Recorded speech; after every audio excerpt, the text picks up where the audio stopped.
Hello, everyone. Thanks for tuning in with us today. This broadcast was brought to you by Serenity Comfort and Care. We provide mental health services needed to help you be the person you were designed and desired to be, one step at a time. To reach this guest, please contact us at 980-221-0064 or by emailing us at wmcwilliams@serenitycscare.com. You may listen to this entire broadcast on the Divine Serenity Experience Facebook page. Thank you and God bless.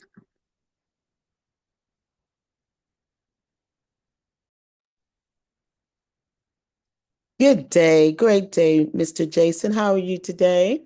I am well. How are you? I am doing so well. This is Wanda McWilliams with the Divine Serenity Experience, and today we are talking about domestic violence from a man's point of view.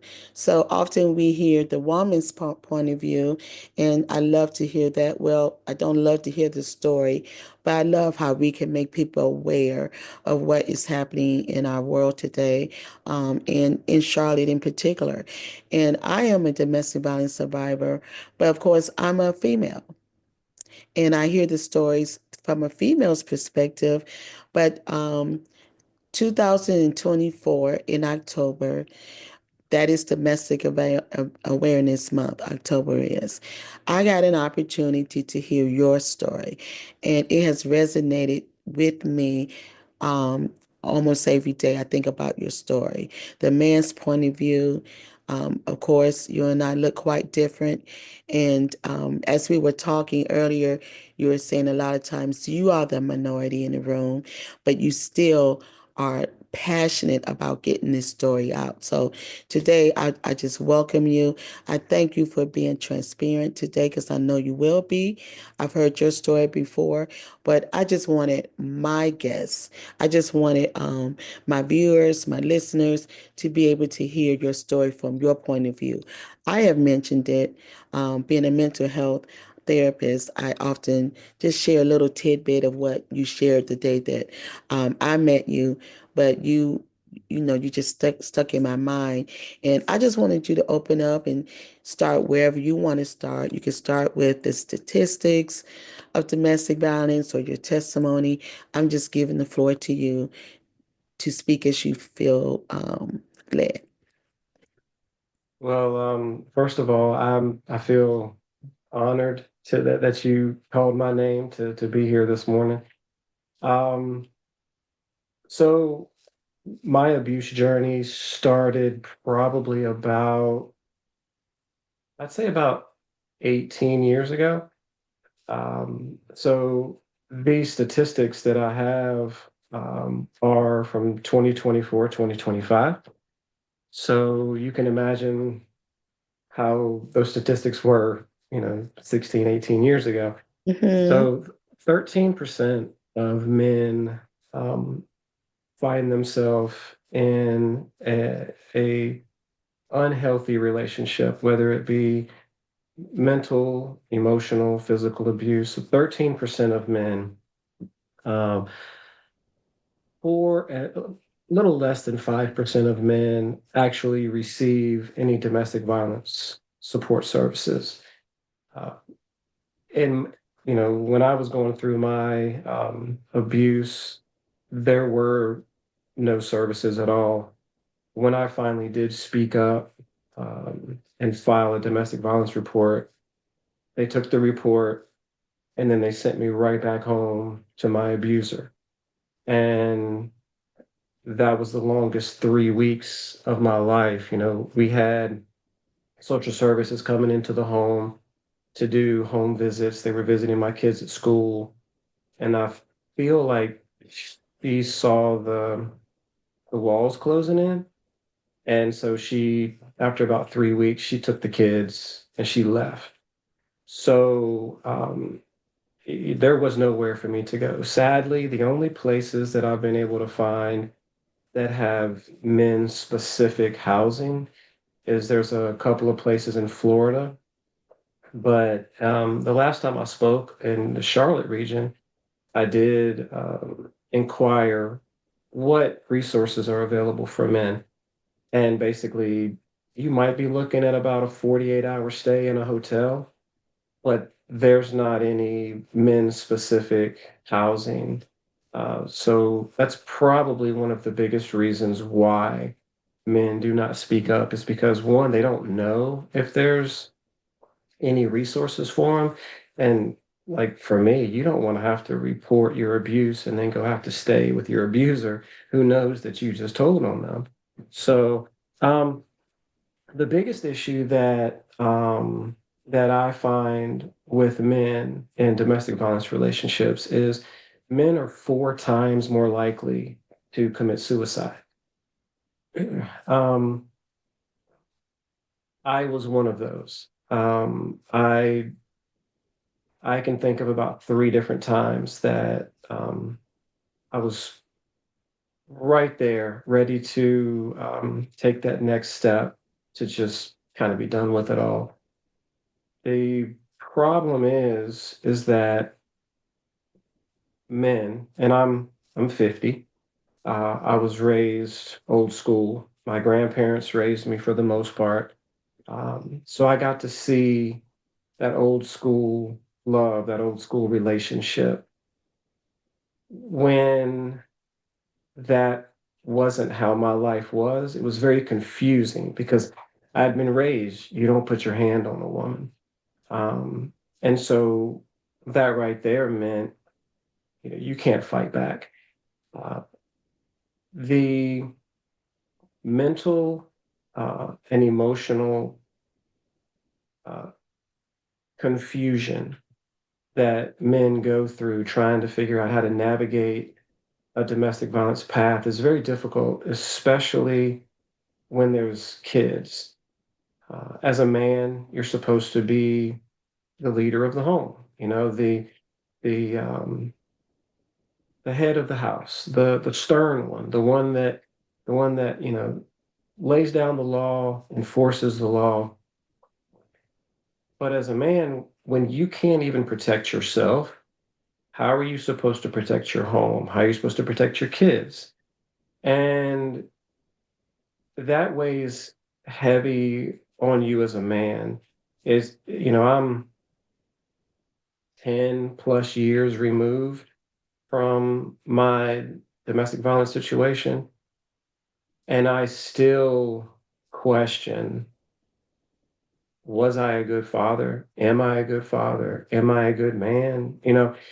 It's and my kids are grown. They're all either, in college or out of college, and I still catch myself being extremely hard on how I am towards them. Am I showing them enough love? Am I being supportive? And as I was preparing to have this conversation with you today, I was having my coffee with my girlfriend, and we were breaking down the relationship that I have with my 3 kids. And my oldest son, I've said it multiple times. He was my firstborn. I was not ready, as if we ever are, to have a kid. And I can say I didn't really, didn't I didn't know I even wanted the relationship, much less that I even want the kid. And so I tell people all the time, the kid that I didn't want is the kid that saved my life. Because during the times when I just wanted to be done with it all, he was the one that I would think about. He was the one I would think about, would he find me? What would they tell him about me when I was gone? Would they tell him who I really was, or would they tell him who they were just going to paint me to, for him to believe? So as they've gotten older, my oldest has really become kind of my hero. When I left, or I guess when she left and took the kids, he, because I wasn't around, um, he got a lot of what I was dealing with. And he was the first one to speak up and say, "Hey, I deserve better than this. I'm going to live with my dad."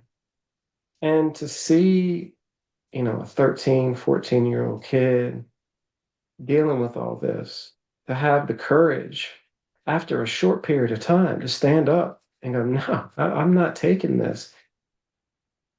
It gives me some belief that even through my broken ways of being a father, I must have shown him how to be a man, how to stand up, how to not let someone take your dignity and your self-esteem away from you. And it's funny because my other two kids, the two youngest, they didn't see that side of how to be treated. It was just my oldest. And that has also created some strife with my kids. The two younger don't really understand the older one's problems. They he kind of shies away from certain family members, and they don't understand why. And the destruction of an abusive relationship goes far past the two individuals, the abuser and the abusee. It goes far past that. The tentacles of it are far reaching, and they it's like a weed. I'm a gardener, and I go out and weed my garden every day, but every day there's always a new weed to pick. And if I don't pick it early, it grows and gets big and it takes over my garden. So I am a firm believer that everyone, male, female, abused or not, you got to do some gardening every day. You got to make sure that those weeds that we've ignored and forgotten about or chosen to not remember, we need to make sure that we address those, because if not, you will wake up one day and that weed will have overtaken your garden. It will have overtaken your peace. And pulling the small ones out are real easy. But once they take root, you end up questioning everything that you know is true. But our minds are our own worst enemies, right? I mean, Right, right. you know, Yeah. what we know in here may not be what we believe up And what we here. believe about the situation, if, being a domestic violence survivor, myself thriver, if I just do better, if I just, in your case, if I just don't make her angry, Yeah, if I, buy her this, if, we think that if we do better, things would be better in our environment. But it's very little about what we're doing or not doing wrong, or right. exactly. And so I want to, I want to focus also on I like the way you brought out because we are both domestic violence for a nonprofit in Mecklenburg County. And one of the things that we focus on are healthy relationships versus unhealthy relationships. So we could talk about abuse, they're all different types of abuse. But when you describe the unhealthy relationship, so someone might not necessarily be getting hit or in a physically, so we can recognize a lot of times. Sometimes we confuse even physical abuse and we blame ourselves and say, well, if I hadn't talked smart to him, he wouldn't have smacked me, or she would not have smacked me. Or if I hadn't raised my voice, she wouldn't have locked me out the house. Things like that. We can recognize physical abuse. Let's talk about the other forms of abuse that you may have endured, and again, we know I'm not trying to negate what women have gone through, but we hear a little bit more about women being abused and being mistreated or in unhealthy relationships. And we